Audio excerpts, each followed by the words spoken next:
24 വർഷങ്ങൾക്ക് മുൻപ് മലയാള സിനിമ അന്നേ വരെ കാണാത്ത രീതിയിൽ ട്രീറ്റ് ചെയ്യപ്പെട്ട ഒരു സിനിമ. ആ കാലഘട്ടത്തിൽ ആ സിനിമ തിയേറ്റർ റിലീസായപ്പോൾ പ്രേക്ഷകർ ആ സിനിമയെ കൈവിടുകയും പയ്യെ ആ സിനിമ പ്രേക്ഷകരിലേക്ക് എത്തുകയും അത് മലയാള സിനിമയുടെ ഒരു ക്ലാസിക്കായി മാറുകയും മലയാള സിനിമയുടെ ഒരു ഹിഡൻ ജെമ്മായി മാറുകയും ചെയ്ത സിനിമയുണ്ട്. 24 വർഷങ്ങൾക്കിപ്പുറം റീമാസ്റ്റർഡ് എഡിറ്റഡ് 4K വെർഷനിൽ ആ പടം തിയേറ്റർ റിലീസായപ്പോൾ. നമസ്കാരം, എൻ്റെ പേര് വിഷ്ണു. എൻ്റെ ചാനലിലേക്ക് ഏവർക്കും സ്വാഗതം.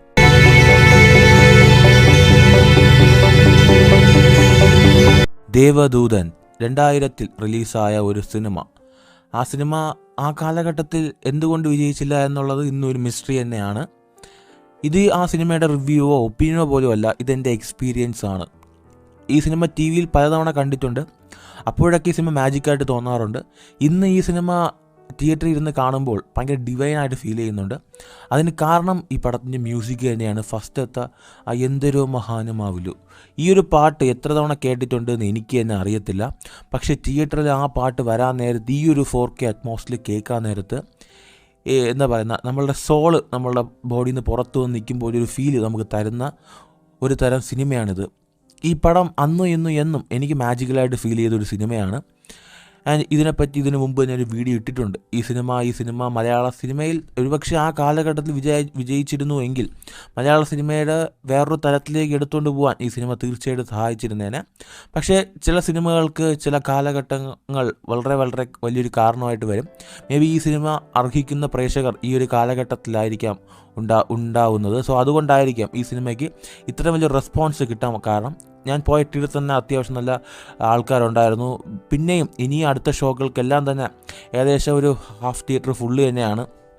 സോ എങ്ങനെ ഉണ്ടായിരുന്നു ഈ സിനിമ? ഈ ഒരു edited remastered 4K Atmos version എങ്ങനെയാണെന്ന് നോക്കുകയാണെങ്കിൽ കുറച്ചുകൂടെ ക്രിസ്പായിട്ട് എടുത്തുകൊണ്ട് വരാൻ ഇതിൻ്റെ ഡയറക്ടറിന് കഴിഞ്ഞിട്ടുണ്ട്.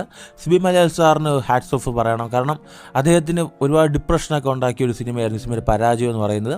സോ അദ്ദേഹത്തിനെ സംബന്ധിച്ചിടത്തോളം ഈ ഒരു സിനിമ അദ്ദേഹത്തിൻ്റെ കരിയറിൽ എന്താ പറയുക, അദ്ദേഹം എടുത്തൊരു ബെസ്റ്റ് വർക്കാണ്.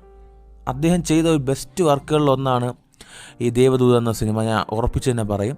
ആൻഡ് ഇത് അദ്ദേഹത്തിൻ്റെ ഡയറക്ടറിന് പ്രേക്ഷകർ കൊടുത്ത ഒരു എന്താ പറയുക ഒരിതാണ്. ഇതൊരു പ്രേക്ഷകൻ്റെ ഒരു റിഡംഷൻ ആണെന്ന് പറയാം. 24 വർഷങ്ങൾക്ക് മുമ്പ് പരാജയപ്പെടുത്തിയൊരു സിനിമയെ ആൾക്കാർ വിജയിപ്പിച്ചു എന്ന് പറയുന്നത് പ്രേക്ഷകൻ്റെ റിഡംഷനാണ് എന്ന് ഞാൻ വിശ്വസിക്കുന്നു. ആൻഡ് നിങ്ങൾ എത്ര പേര് ഈ സിനിമ തിയേറ്ററിൽ അന്ന് കണ്ടിട്ടുണ്ട്? 24 വർഷങ്ങൾക്ക് മുമ്പ് ഈ സിനിമ തിയേറ്ററിൽ പോയിരുന്ന് കണ്ട ആരെങ്കിലും ഉണ്ടെങ്കിൽ തീർച്ചയായിട്ടും താഴെ കമൻറ്റ് ചെയ്യുക. പടത്തിൽ കുറേ സീൻസ് കട്ട് ചെയ്തിട്ടുണ്ട്, ഇല്ല ഞാൻ പറയുന്നില്ല. ആ സീൻസൊക്കെ എനിക്ക് ആക്ച്വലി ഫേവറേറ്റ് ആയിട്ടുള്ള കുറച്ച് സീൻസ് ആയിരുന്നു. എസ്പെഷ്യലി ജഗദീഷ് ശ്രീകുമാറിൻ്റെ ആ കോമഡി സീൻസ്, ഒരു അച്ഛനായിട്ട് അദ്ദേഹം വരുന്ന സീൻസൊക്കെ സിനിമയിൽ കട്ടായിട്ടുണ്ട്. ഒരു ഫൈറ്റ് സീനും മോഹൻലാലിൻ്റെ കുറച്ച് ഇൻട്രൊഡക്ഷൻ സീൻസും കുറച്ച് കട്ടായി പോയിട്ടുണ്ട്. പക്ഷേ എങ്കിൽ പോലും സിനിമ കുറച്ച് ക്രിസ്പായിട്ട് കാണിക്കാൻ കഴിഞ്ഞിട്ടുണ്ട്. ആൻഡ് അതുപോലെ തന്നെ ഈ കഥാപാത്രങ്ങൾ അലീനയും അതുപോലെ തന്നെ മഹേശ്വറുമായിട്ടുള്ള ആ പ്രണയം, അതും നമുക്ക് കുറച്ചുകൂടെ തീവ്രമായിട്ട് ഈ സിനിമയിൽ കാണാൻ കഴിയുന്നുണ്ട്. ആൻഡ് ഞാൻ നേരത്തെ പറഞ്ഞ പോലെ തന്നെ ഇതിനെപ്പറ്റി നേരത്തെ ഡീറ്റെയിൽ ആയിട്ടൊരു വീഡിയോ ഇട്ടിട്ടുണ്ട്, ഞാൻ തീർച്ചയായിട്ടും കണ്ടു നോക്കുക. മറ്റൊന്നും സിനിമയെക്കുറിച്ച് പറയാനല്ല, ഇതൊരു ഡിവൈൻ ആയിട്ടുള്ള സിനിമയാണ്. ഇതൊരു എക്സ്പീരിയൻസ് ആണ്. തിയേറ്ററിൽ തന്നെ പോയി കാണുക. കണ്ടവർ ഉണ്ടെങ്കിൽ നിങ്ങളുടെ അഭിപ്രായങ്ങൾ തീർച്ചയായിട്ടും താഴെ കമൻറ്റ് ചെയ്യുക. മറ്റൊരു ദിവസം മറ്റൊരു കാണാം. അതുവരേക്കും ബൈ.